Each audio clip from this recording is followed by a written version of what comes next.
Maralela itu baja. Jadi memang Kabupaten Sumedang itu bertajuk seperti baja. Jadi bukan lembek seperti tahu. Tahu itu jangan dilihat dari lembeknya, tapi proteinnya. Saya baru tahu dari ketua Badan Gizi Nasional. Jadi untuk proteinnya, kalau tidak ada ikan diganti dengan tahu. Berarti orang-orang Sumedang ini khusus kayak bapak gurunya dengan sering makan tahu pasti menjadi kue pring.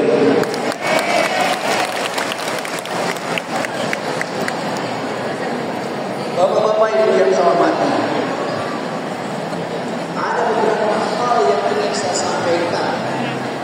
Karena sekarang ini sebagian besar yang hadir itu adalah para guru. Saya seringkali mengutip ini, mudah-mudahan ini benar episode sejarah ini.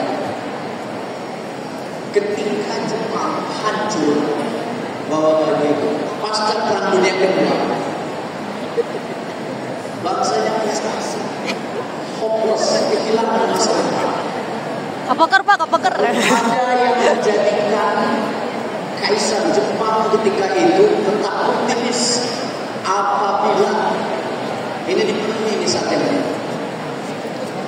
Maka beliau mengatakan, tolong sampaikan kepada saya dan itu apakah masih ada yang hidup para guru. Ketika diinformasikan bahwa masih banyak para guru yang selamat, maka Kaisar mengatakan kita masih punya masa depan.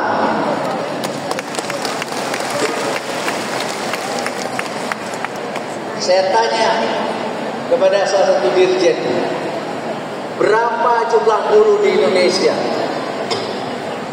Jawabnya hampir 3 juta. Jadi saya tidak tahu persis di Jepang ketika itu, saya yakin bukan 3 juta. Tapi Jepang sudah sangat maju.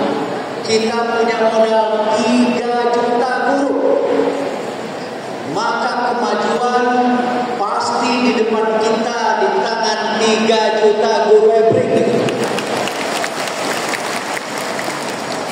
Dan yang hadir sekarang kurang lebih 2.500-an saya ada informasi. Apalagi guru hebring ini yang semuanya pakai seragam, ini dibayar atau dikasih gratis sama Pak Bupati?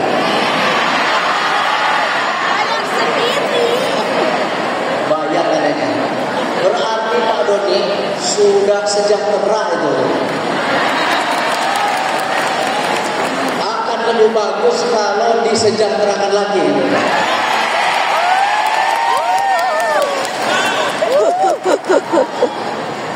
Jadi kita optimis menatap masa depan dengan 3 juta guru itu. Apalagi dalam waktu tidak terlalu lama lagi akan menjadi guru hebring semua, guru edun. Ini orang Jakarta nggak tahu guru edun itu. Yang jelas di Sumedang ya dengan guru edun. Terus nama edun mah enak pisan gitu. Jadi dalam konotasi musik. Yang kedua, bapak-bapak, ibu-ibu yang harus menjadi pegangan kita nih. Tadi sudah dikutip, saya sebetulnya sudah kehilangan tema sambutan saya dari hadiah. Beliau itu betul seperti itu, tapi dulu udah mengutip ayat Al-Quran. Jadi saya sudah kehilangan ini. Begitu juga dengan Pak Yudhya Ramli. Begitu juga dengan Pak Bupati. Jadi saya hanya mengambil sudut-sudut kecilnya saja. Bahwa konstitusi kita menyatakan berdirinya negara kita itu salah satu tujuan utamanya mencerdaskan kehidupan bangsa. cerdas. Bukan saja pinter, cerdas ini smart. Betul ya kalau dia smart. Maka dalam bahasa Sunda kan ada pinter, singer gitu. Bahkan nyantri, nyamlak, udah smart, cerdik. Jadi bukan saja otaknya yang pandai, akan tetapi juga kolbunya. Nah yang dimaksud mencerdaskan barangkali ya, karena tadi dimulai oleh Ustaz Dian yang menekankan juga soal spiritualitas, mencerdaskan kehidupan bangsa. Intinya sebetulnya adalah bagaimana pendidikan yang berbasis kepada kolbu. Kolbu itu kata Bapak Ibu guru dan hadirin, itu disebut kolbu karena fungsi hati kita itu bisa dibolak-balik. Jadi dia kolbu itu ada dua fakultas. Ada fakultas rasio, ada fakultas rasa. Jadi tempat ilmu itu adanya di dalam kolbu. Makanya di dalam Al-Quran Allah Subhanahu wa Ta'ala setiap kali menyebut kata kolbu akan diikuti dengan kata faqihah. Lahum qulubun la yafqahuna biha. Mereka punya hati tapi tidak berfungsi, tidak dipakai untuk berpikir. Jadi kalau akal itu hanya menangkap informasi, tapi bagaimana informasi itu diolah adalah kolbu. Yang kedua fakultas rasa. Jadi di dalam hati juga ada emosi, ada empati. Tadi kita begitu mendengar yang menyanyi itu adalah anak berkebutuhan khusus. Emosi kita itu berbeda. Nah ini tolong tadi siapa namanya? Nanti akan kami berikan beasiswa.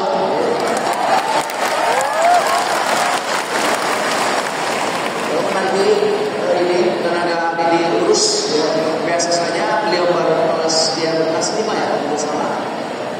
Jadi kasih beasiswa untuk anak kita ya, berkebutuhan khusus. Beda yang mati kita itu ada di hati. Begitu juga rasa marah ada juga di hati. Nah pendidikan kita itu adalah ilmu yang diolah oleh kolbu. Sebab kalau ilmu itu hanya diolah oleh otak, tidak sampai ke hati, maka tidak akan pernah menjadi ilmu yang bermanfaat. Contohnya, tidak ada penipu yang bodoh, tidak ada. Semua penipu itu pintar, tapi minus iman. Yang bodoh itu yang ditipu. Contohnya yang menjadi korban pinjol. Jangan sampai nih Pak Tony ada bapak ibu guru yang jadi korban pinjol ya. Nah bapak dan ibu, pendidikan itu yang berbasis kolbu itu sekarang diterjemahkan lagi dengan metode pembelajaran yang sebetulnya sudah dikenal revitalisasi menjadi deep learning untuk bapak ibu guru. Jadi itu adalah pendekatan dalam pembelajaran, bukan kurikulum. Intinya deep learning itu adalah memberikan pembelajaran yang mendalam, yang lintas. Kalau bapak ibu guru itu pasti mengetahui namanya taksonomi guru itu pasti mengetahui yang nanti yang nanti dan kalau diterjemahkan bapak ibu guru deep learning itu yang sekarang sedang dirumuskan, bagaimana kita mengajarkan ilmu pengetahuan itu mendalam, secara mendalam Jadi kita mengetahui banyak dari yang sekarang. Yang sekarang yang terjadi setelah evaluasi yang mengetahui yang sedikit dari yang banyak. Akhirnya murid-murid kita, peserta didik kita tidak menjadi murid-murid yang memiliki kemampuan inovasi. Jadi deep learning itu intinya adalah bagaimana mengajarkan ilmu pengetahuan kita tahu banyak dari yang sedikit. Oleh karena itu, peningkatan kualitas bagi Bapak dan Ibu guru sebuah keniscayaan. Tadi Pak Bupati mengatakan akan diprogramkan di sini di dinas itu pelatihan itu. Ini saya teringat ya, Bapak Ibu guru. Koreksi saya kalau salah, karena sudah lupa. Kira-kira begini, ada musuh kontemporer Amerika, kalau tidak salah namanya Will Durant. Dia mengatakan every knowledge begin with philosophy and end into the art. Setiap ilmu pengetahuan itu harus dimulai dari pemahaman filosofisnya dan kemudian berakhir pada seni. Seni di sini artinya kemanfaatan. Karena seni itu sesuatu yang harus bisa dinikmati, dirasakan manfaatnya. Nah itu art dalam pengertian itu. Nah di learning itu, Bapak dan Ibu guru harus menyampaikan dari awal skill itu apa filosofinya. Umpamanya diajarkan tentang bahasa. Dan menurut saya, bahasa itu filosofinya adalah sebagai media untuk berkomunikasi. Jadi yang penting itu bukan hanya bahasa Inggris nih, dia dapat listeningnya 8, writingnya 8, readingnya 8, tapi dia tidak bisa berkomunikasi. Menurut saya kurang berhasil. Bentuknya matematika dan lain sebagainya. Tadi Pak Doni menyebut bahwa para guru itu harus menjadi role model contoh.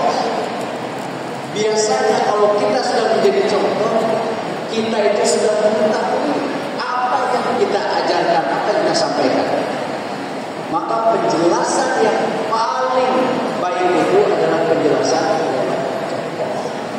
Nah, Bapak Ibu guru di dalam deep learning itu yang ditekankan. Jadi kami memiliki program untuk peningkatan mutu pendidik. Nah di sini kan hadir ada Ibu Pemerasari, ya, Balai Besar Penjamin Mutu Pendidikan. Memang tugas pokoknya itu adalah pada level kelembagaan. Akan tetapi kan kelembagaan itu akan ditentukan oleh individu-individu itu sendiri. Itu Bapak Ibu guru dari sekian banyak. Kalau tadi kan bertransformasi ya, bertransformasi. Makanya paradigmanya diubah sekarang dari schooling Bapak Ibu guru ke learning. Nah di dalam deep learning itu kan deep learning bukan deep schooling. Ada dua kata kunci, ada deep mendalam. Biasanya semakin mendalam itu, pokoknya laut kandungannya juga sangat ternilai dari laut dalam itu. Untuk ibu-ibu yang senang mengincorkan ini saja, kan ada tuh ya dari ikan hiu apa katanya, ya, senang mengincorkan. Semakin dalam makin kincor. Deep, mendalam. Yang kedua learning. Beda, learning itu lebih luas daripada schooling. School itu meniscayakan institusi di mana dia belajar. Tapi kalau learning itu bagaimana cara kita belajar, bukan di mana kita belajar. Kita itu masih banyak keterbatasan. menyediakan sekolah-sekolah. Sekarang dari 500.000 saja yang harus direhabilitasi, tahun ini baru sekitar 15.000. Tapi pembelajaran tidak boleh berhenti. Tidak boleh berhenti. Makanya deep learning itu menekankannya daripada pembelajaran, bukan schooling. Nah, para guru itu juga harus bertransformasi. Bahwa yang ditekankan itu adalah pembelajaran. Tadi sudah ditandatangani di situ. Yang ujungnya, ya, poin yang terakhir yang saya sampaikan adalah hadirnya pendidikan yang berkualitas, yang bermutu. Jadi di learning itu bukan hanya hadir sebagai pembelajaran, tapi ujungnya adalah pendidikan yang berkualitas. Harus dimulai dari guru yang berkualitas. Kalau bahasa Sundanya, guru yang berdaya. Tadi Pak Doni sudah menyampaikan, nanti tinggal begitu. Agar lebih hebring, maka kesejahteraan joget badai di hebringkan. Lo rasakan Pak Doni, kalau kualitas ayat kesejahteraan, tante bahasa agama nama naminate ujroh pahala simpuri guru di tahun 80 guru di madrasah gaji agung upah media atas kenaian nama sasasinya 5 juta tahun 80. Tapi mau dipastikan 100%, 88% kayak di akhirat.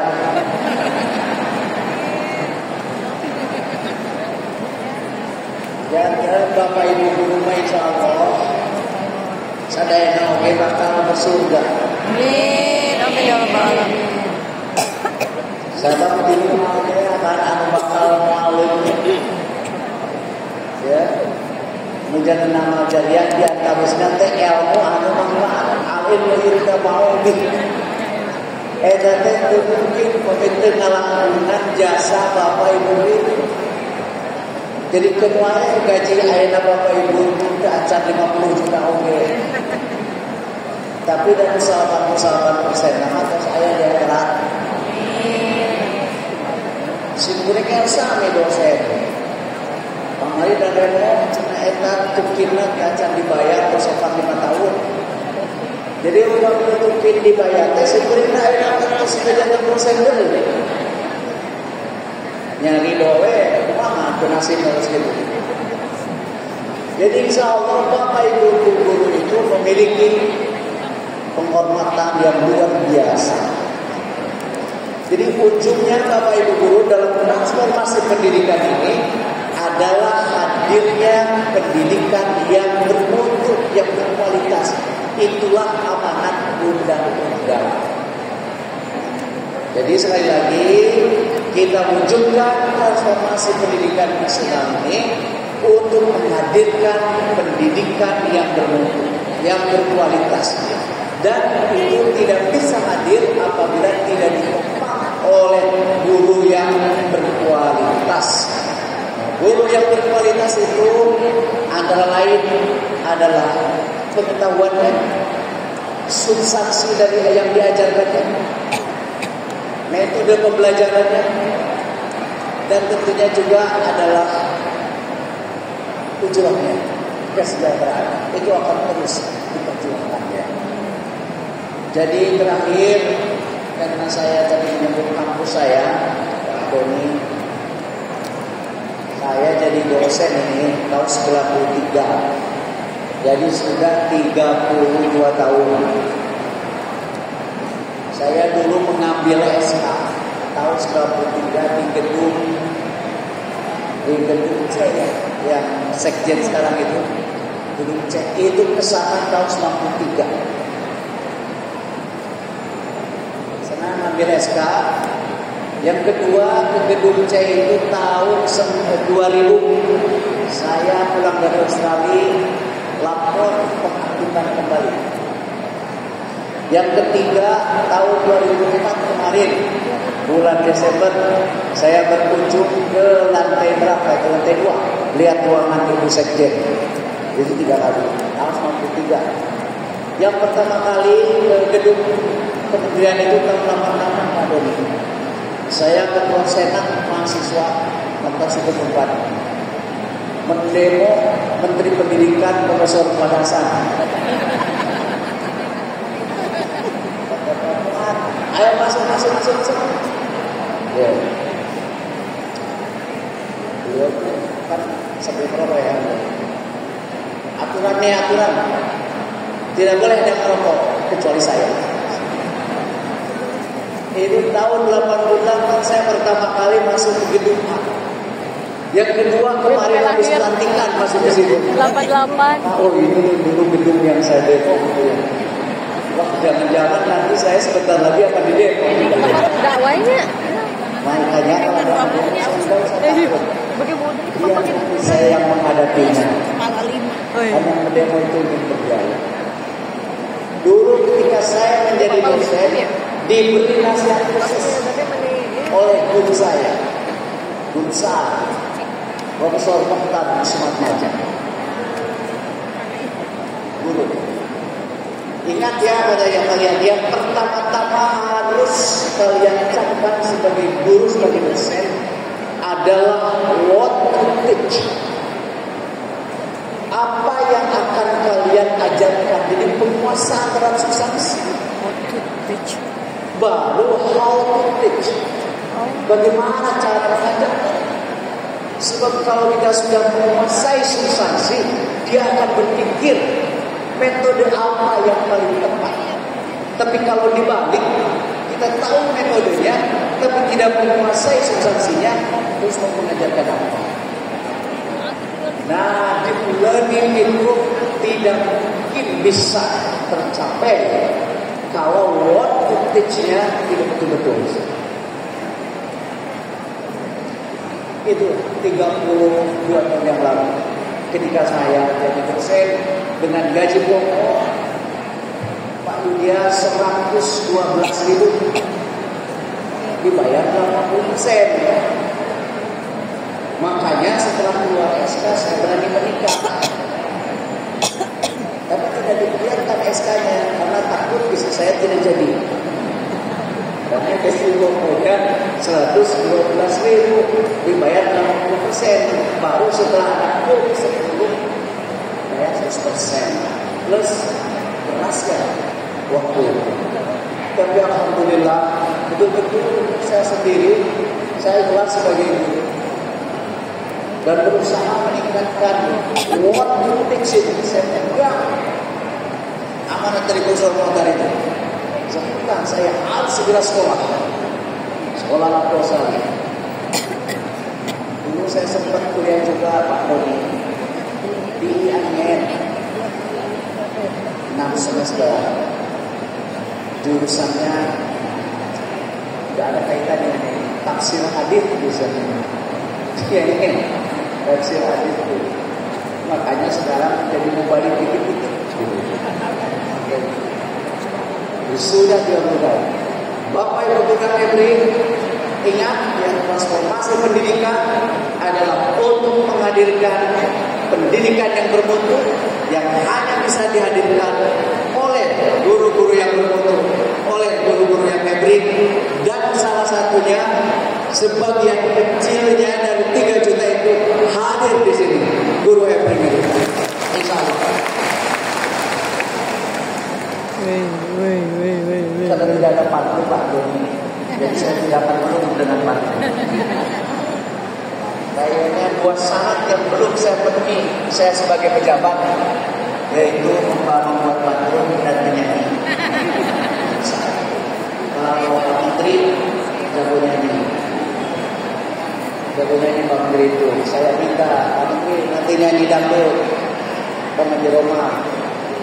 Apakah duduk putih nyanyi beliau itu benar lagi lagu. Berarti saya sama Pak Menteri itu sama-sama abri anak buah Komailan. Itu yang saya sampaikan. Sekali lagi, guru hybrid hebat, berdaya, bertransformasi.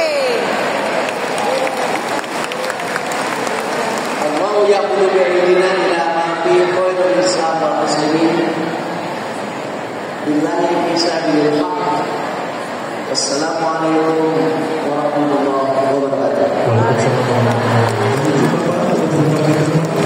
Kita akan lanjutkan pembelajaran beberapa yang diserahkan oleh Kepala Dinas Pendidikan Kabupaten Sumedang Kalimantan dan akan berlangsung ke depan.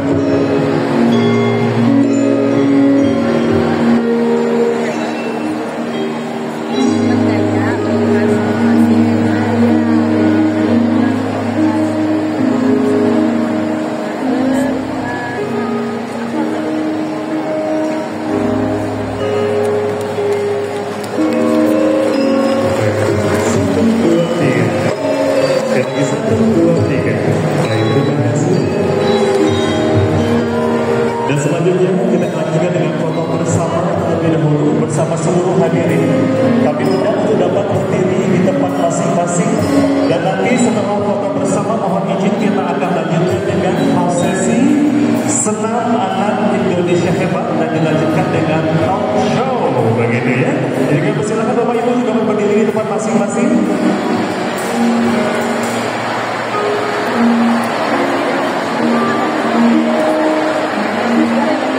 Baik, mohon izin bersiap semuanya. Kita tinggal lihat ke kamera. Berikan senyum terbaiknya. 1, 2, 3. Boleh dikembangkan tangan kanannya sebagai bukti semangat kita. 1, 2, 3. Kita semangat.